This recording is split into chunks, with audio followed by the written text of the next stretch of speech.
처리해야 할 폐기물은 하루하루 늘고 있고 그 옆에서 살아야 하는 주민들 반발도 모른 척할 수 없습니다. 폐기물 처리라는 산업활동과 인간의 삶이 공존하려면 애초에 폐기물을 관리하는 체계부터 믿음을 줘야 하지만 우리는 그 시작부터가 문제투성이었습니다. 이어서 김미희 기자가 취재했습니다.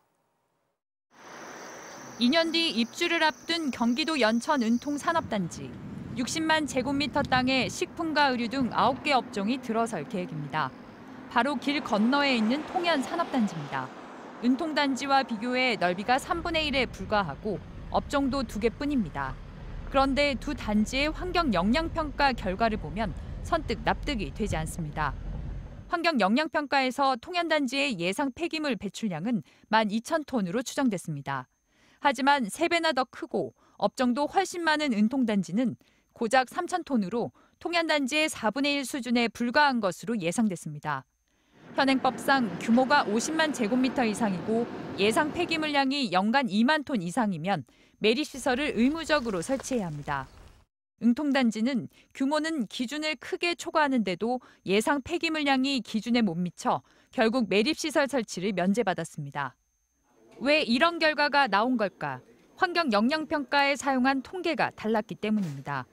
예상 배출량은 매년 업종별 업체 수와 산업 폐기물량 등을 고려해서 산출하는데 구체적인 기준이 없어 인용한 통계 자료가 제각각이었던 겁니다. 굉장히 중요한 부분인데 환경부에서 그 작성 지침이나 그 부분에 대해서 세부적으로 어떤 언급이 되어 있는 게 없습니다. 평가서를 작성하는 대행자 입장에서도 답답하고 이처럼 통계 자료 사용 기준조차 없다 보니 폐기물 예상치와 산업단지가 조성된 이후 실제 폐기물량이 크게 차이가 나는 경우도 허다합니다.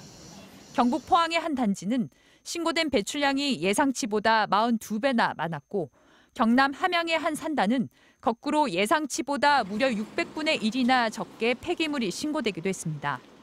그렇다고 이 신고된 폐기물량 수치도 정확한 게 아닙니다. 폐기물량이 처음 발생할 때부터 추적 관리하는 일본과 달리 우리나라는 업체의 폐기물 처리 보고에만 의존하고 있는데 업체가 신고를 누락하면 파악할 수 없기 때문입니다.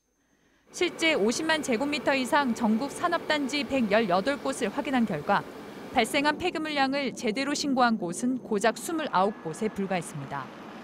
더 큰 문제는 환경부의 관련 통계가 대단히 부실했으며 환경부는 산단에서 실제 발생하고 있는 폐기물량에 대해 전혀 파악하지 못하고 있다는 점입니다. 전문가들은 산업 폐기물 매립지 문제 해결을 위해 정확한 폐기물 관리와 이에 기반한 사후 환경 영향평가 도입이 필수적이라고 지적합니다.